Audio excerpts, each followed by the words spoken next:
물가 여전히 폭등이라 스태그 공포입니다. 스태그가 스태그플레이션, 다시 말해서 저성장 고물가라는 뜻이에요. 성장은 떨어지고요. 물가는 올라간다는 뜻입니다. 저는 지금 미국 시장을 보고 있으면 이런 기운이 넘쳐진다고 생각합니다. 이것 보세요. 10월에 권한 개인 소비 지출 물가지수입니다. PCE 물가지수예요.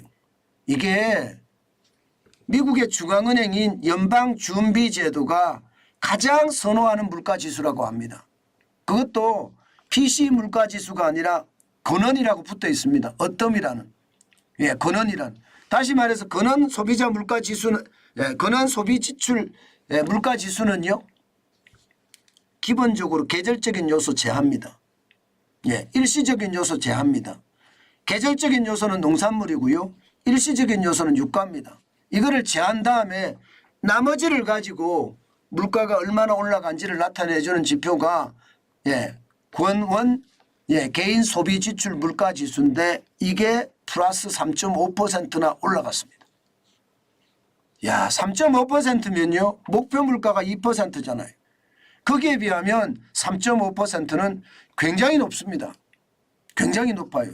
그래서 제가 위협이 따를 수도 있다. 그 말씀을 드리는 겁니다. 그만큼 말입니다.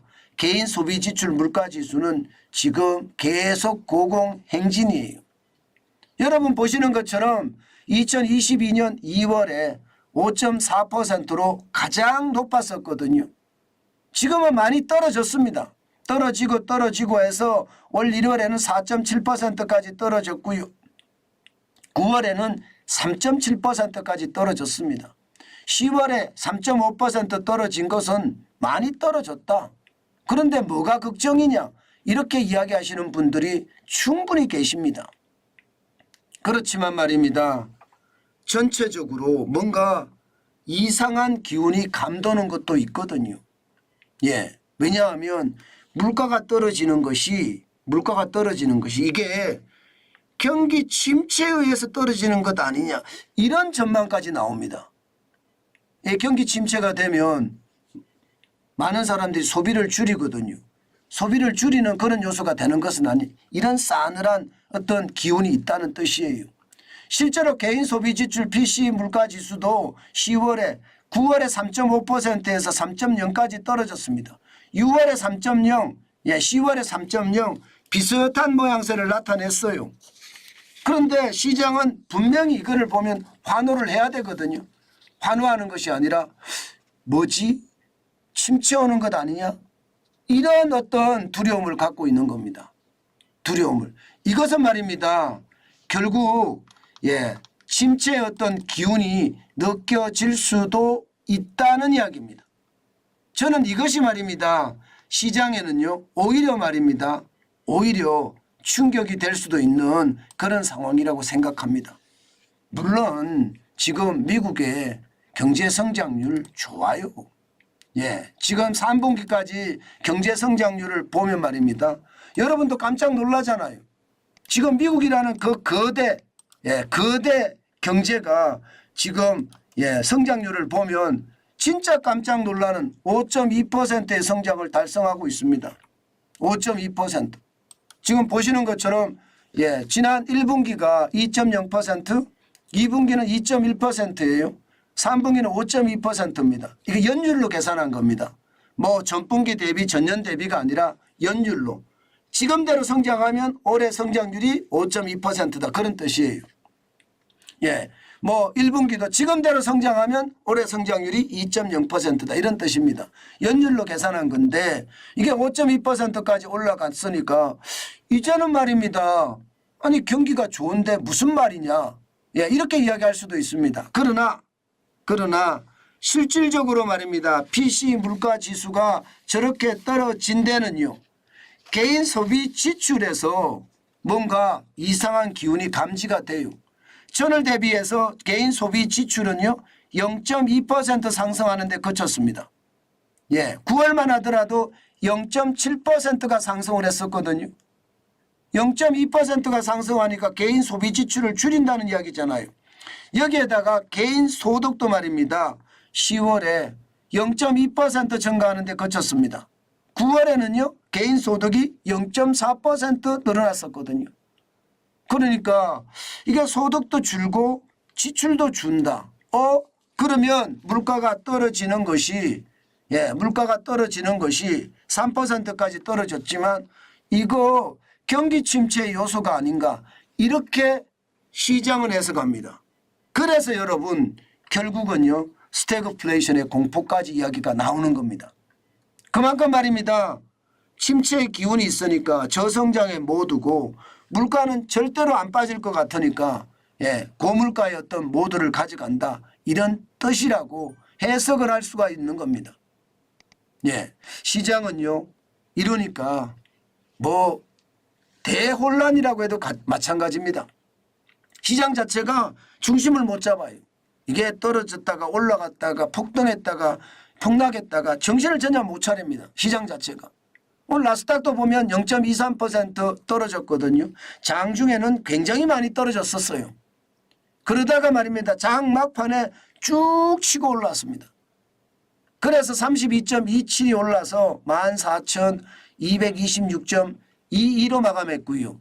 마찬가지로 S&P 500 지수는요. 지금 굉장히 혼란을 겪다가 또 막판에 치고 올라왔습니다.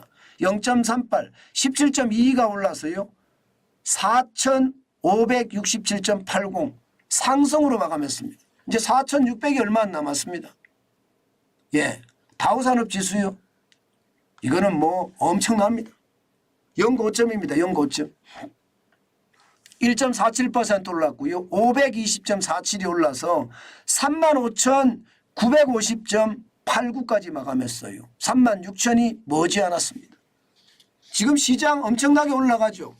시장에서는 지금 걱정하는 것이 침체가 오지 않겠느냐 이런 걱정이 넘쳐나는데 주식시장에서는 별 의미가 없다. 올라가는 것 당연하다. 이렇게 보고 있는 듯합니다. 실제 말입니다. 여러분. 다우산업이 이렇게 오르고요. 지금 뭐 연중 최고치라고 이야기하면 35,950.89까지 올랐으니까 엄청 올랐잖아요.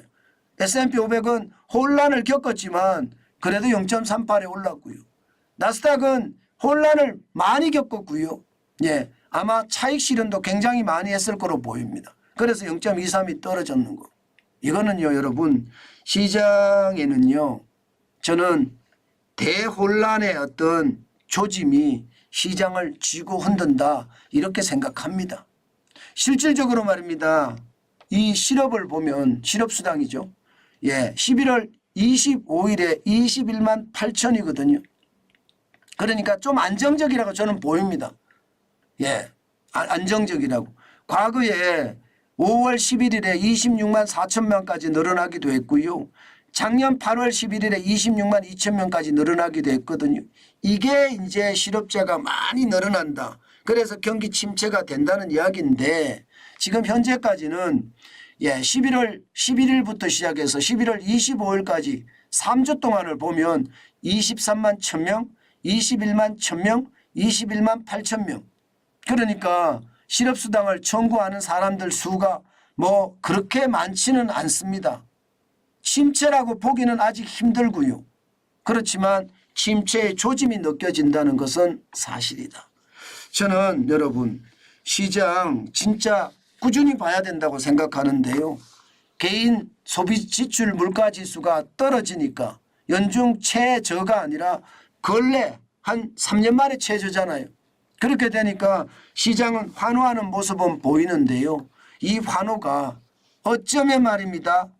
더 큰 침체를 불러올 수 있는 그런 아킬레스건이 되지 않을까 저는 그런 생각도 합니다.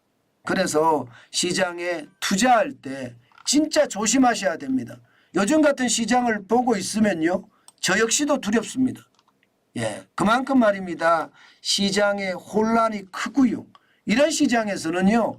전업 투자자분들이나 뭐 전문 투자자분들이야 투자를 하겠지만요. 저희처럼 주식시장에 저축하겠다 이런 생각을 가지고 있는 분들은 투자하는 걸 조금 자제하는 게 좋겠다. 저는 그런 생각도 진짜 많이 해봅니다. 이게 자칫 잘못하다가는 시장의 어떤 흐름을 역행하면서 내가 투자한 그 돈 모두를 날릴 수도 있으니까 진짜 조심하시고 또 조심하는 것 저는 잊지 말았으면 좋겠습니다. 단순하게 시장은 돌아가지 않습니다. 시장의 위협이라는 것은 굉장히 크고요. 그 위협은요 수시로 말입니다. 더 큰 위협으로 커질 수도 있고요. 그렇지 않으면 나에게만 더 큰 위협으로 다가올 수도 있습니다. 그렇기 때문에 제가 계속 조심하라고 하는 이유가 그런 뜻이에요. 계속 조심하라고 하는 이유가 말입니다. 시장이 이렇게 혼란스럽고 이렇게 다양성을 가진 시장에서는요. 조금 한 템포 쉬는 거 저는 굉장히 중요하다. 그 말씀 오늘 다시 한번 올립니다.